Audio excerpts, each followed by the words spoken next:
Kaiser received some major changes, Akali got a huge buff, and Skarner is kinda broken. Oh, and it's the MSI patch, so this is what professionals will be playing on for the next several weeks. My name is Joshua Joshi Howard, welcome to patch 14.8, and let's talk about how League of Legends has changed this week.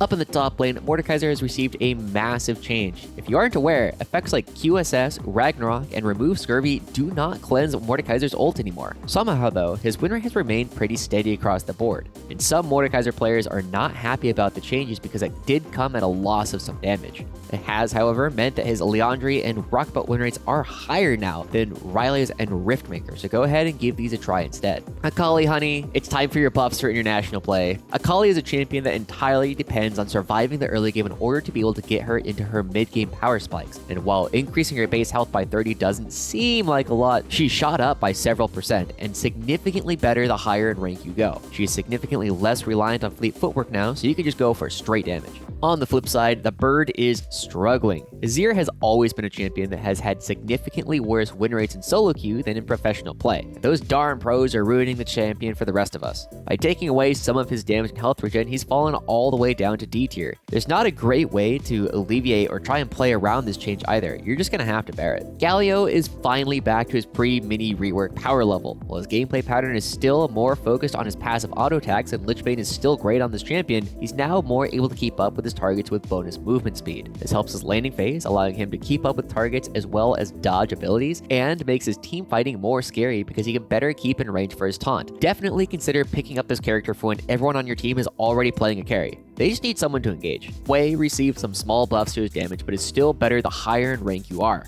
Not a lot of new things to play around here. Learn your combos, hit your spells, gain elo.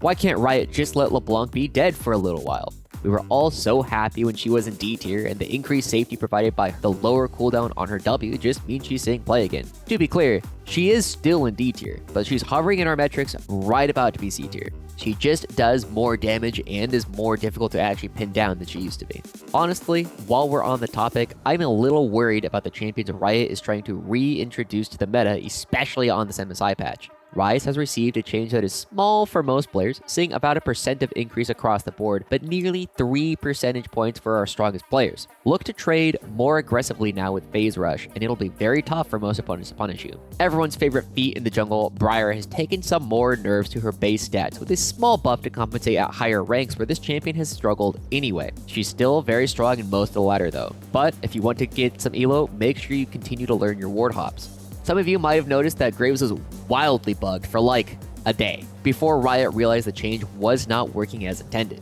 Ultimately, he's suffering across the board. For now, consider building opportunity for the burst damage, or Voltaic Cyclosword to chase down opponents in the jungle. Draven IV received a small buff to his passive auto attack, and man is it satisfying to hit people with. It doesn't actually do a lot more than it used to though, and it's reflected in the fact that his win rate has not moved much. Same builds, same plans. There's a number of champions that received some small changes in the patch as well. Olaf received a bit of bonus to his clear speed, but that's not really this champion's problem in the jungle. He clears fast and does so at a low HP because that is what players are supposed to do. He didn't move much in the win rates as to be expected. Silas similarly has received a third straight buff to his ability to jungle, but he's still D tier in this role. It's a meme, but at least it's a meme that has legs, and you might see a little bit more of this professional play. Zac also received some small nerfs to his health regen, but the privilege of being a jungler means that this doesn't affect him much. However, he has been a pretty playable top laner for a while though, and this has knocked him down a peg there. Guys, Skarner went from being a meme to just broken. The long animation of pulling a rock out of the ground was reduced by a lot, and even his second round of nerfs to the damage on his W in a hotfix has not been enough to bring him back in line. As players are learning about his unique gank routes, he's become a nightmare to play against. You can honestly kind of build whatever you want. He's just super hard to kill, and when you're low, you can just peace out over a wall.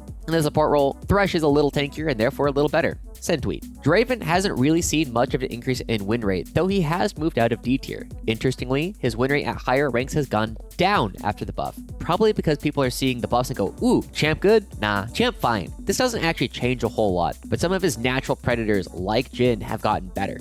Speaking of, Jhin received a meme nerf to bring a lot of his stats more consistent with his obsession with the number 4. But while they don't really matter, what has changed are some significant bonuses to his play patterns. He's a lot faster now, and his grenade actually does more damage the later the game goes. Players are seeing success with pretty much any reasonable build you can think of on him. If you want to build lethality, go for it. Crit works too. Y'all might have seen some memes about building Titanic Hydra on him, and while the interaction does work, it's not very strong. So let's leave this meme on the shelf, okay? Kaiser received some small buffs to her Q damage scaling and went up a little bit in win rate because of it. Honestly, it's because the bad builds that everyone was building on this champion got a little better, and she fits into more team compositions than she used to. It doesn't mean you can dive headlong into the enemy team, it just means that you'll do a tiny bit more extra damage now than you used to.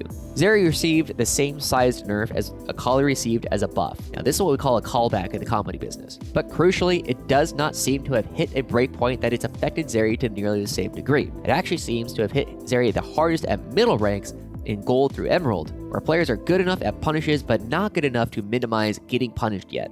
With MSI on the horizon, we're expecting a lot of people to start copying what they're seeing the pros do, so expect to see a lot of Akali, Ryze, and LeBlanc starting to appear in your games over the next several weeks. Thank you for watching our 14.8 patch video, and we'll make sure to catch you on the next one.